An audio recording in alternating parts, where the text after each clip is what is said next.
Assalamualaikum warahmatullahi wabarakatuh. Baiklah, saya Vina Rahma Aulia dengan NIM 2011211022 dari jurusan Ilmu Kesehatan Masyarakat akan melakukan sosialisasi atau penyuluhan kepada ibu saya. Nah, sosialisasi yang akan saya lakukan di sini yaitu tentang diabetes mellitus. Nah, menurut Mama diabetes mellitus itu apa? Itu adalah setahu Mama adalah penyakit gula. Nah, untuk lebih jelasnya, diabetes mellitus adalah penyakit kronis yang tidak menular yang ditandai dengan kadar gula darah yang tinggi. Nah, di sini hal ini juga dapat menimbulkan kematian. Nah, untuk diabetes mellitus ini sendiri, tipenya terbagi dua, yaitu tipe 1 dan tipe 2. Tipe 1 yaitu terjadi saat tubuh tidak dapat memproduksi hormon insulin yang bertugas membantu penyerapan gula dalam darah sehingga dapat menjadi energi. Nah, untuk tipe kedua terjadi ketika kadar gula darah yang naik diakibatkan kurang optimalnya produksi atau penyerapan insulin oleh tubuh. Nah, untuk kondisi ini sendiri untuk normalnya kadar gula darah itu yaitu kecil dari 100 mg atau 5,6 mmol.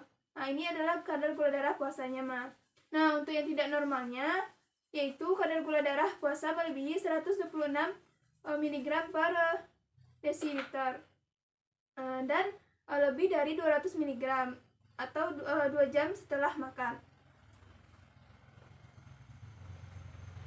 Nah, untuk penyebab itu sendiri ada 4, yaitu disebabkan oleh obesitas, yang kedua konsumsi makanan manis yang berlebihan, dan yang ketiga jarang aktivitas yang fisik seperti olahraga, dan yang kelima itu gaya hidup yang tidak sehat. Gaya hidup yang tidak sehat ini seperti begadang, makan malam, merokok, konsumsi alkohol yang berlebihan. Nah, untuk gejala itu sendiri dapat kita lihat yaitu dari buang air kecil yang berlebihan atau poliuria. Yang kedua polidipsia itu rasa haus yang berlebihan. Nah, yang ketiga yaitu makan berlebihan yang diakibatkan rasa lapar yang meningkat atau disebut dengan polifagia.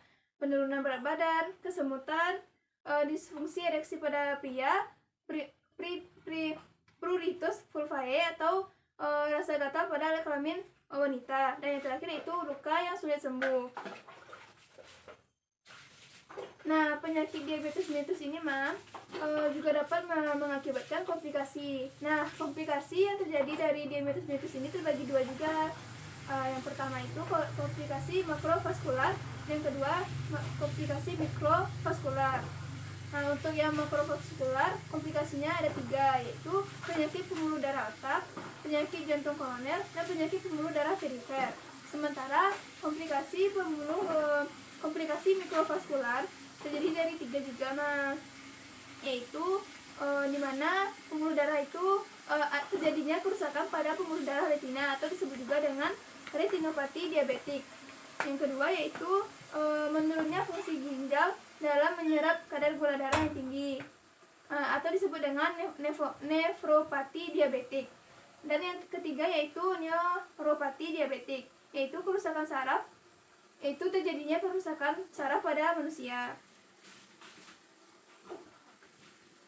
Nah, untuk pencegahan diabetes mellitus itu sendiri yang dapat dilakukan oleh tenaga masyarakat atau sarjana kesmas seperti kakak-kakak tingkat di atas Vina, ada tiga pencegahannya, yaitu yang pertama pencegahan primer, yang kedua pencegahan sekunder, dan yang ketiga pencegahan tersier.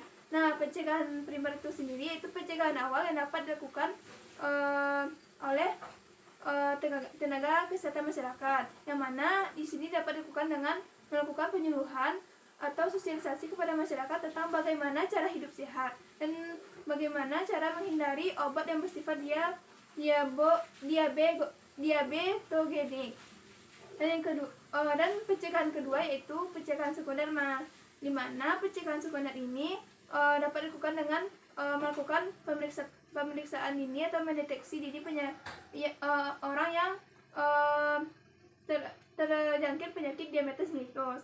Nah, tindakan yang dapat dilakukan di sini dapat dilakukan dengan upaya pengendalian kadar glukosa darah dengan cara farmakologis. Yang kedua, penyuluhan pencegahan primer disertai peningkatan pelayanan kesehatan. Yang ketiga, penyuluhan kepada pasien dan keluarganya terkait penyakit tersebut dan komplikasinya.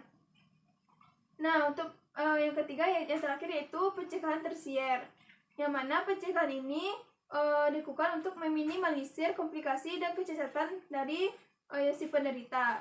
Nah, untuk pencegahan itu sendiri, tindakannya dapat dilakukan dengan mencegah timbulnya komplikasi, mencegah progresi daripada komplikasi itu sendiri, dan yang terakhir itu mencegah kecacatan tubuh. Nah, ada juga pencegahan yang dapat dilakukan oleh masyarakat itu sendiri, yaitu dengan menjaga pola makan yang bergizi dan kaya akan serat. Yang kedua, pengecekan gula darah secara rutin, olahraga secara rutin, mengelola stres dengan baik, hindari rokok dan minum alkohol, dan hindari rutinitas yang begadang. Itu upaya yang dapat kita lakukan, atau mama dan teman-teman mama lainnya. Nah, kesehatan diabetes mellitus ini sendiri juga dapat dikaitkan dengan juga dapat mempengaruhi kesehatan reproduksi. Nah, yang pertama itu pengaruh diabetes mellitus itu pada usia subur, yang mana diabetes mellitus pada usia subur adalah diabetes yang dapat terjadi pada usia 15 sampai 49 tahun menurut Kemenkes tahun 2015.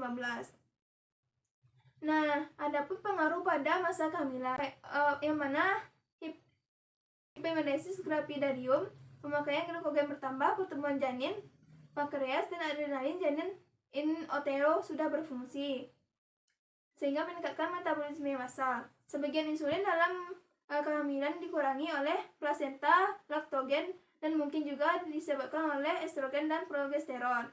Dan ada pun pengaruh pada masa persalinan, yaitu kegiatan otot rahim dan usaha mengeran mengakibatkan pemakaian glukosa lebih banyak, sehingga dapat terjadi hipoglikemia apabila disertai dengan muntah-muntah. Dan ada pun pengaruh pada masa nifas, yaitu laktasi yang menyebabkan keluarnya zat-zat makanan, termasuk hidrat orang dari tubuh ibu. Diabetes mellitus ini sering mengakibatkan infeksi nifas pada wanita. Dan ada pun komplikasi dalam persalinannya, seperti abortus, partus prematur, preeklampsia, hidramnion, kelainan letak janin karena janin besar, dan influensi plasenta. Nah, untuk adapun orang di dalam diabetes mellitus ini juga dapat menyebabkan seseorang ibu sulit dalam melakukan persalinan.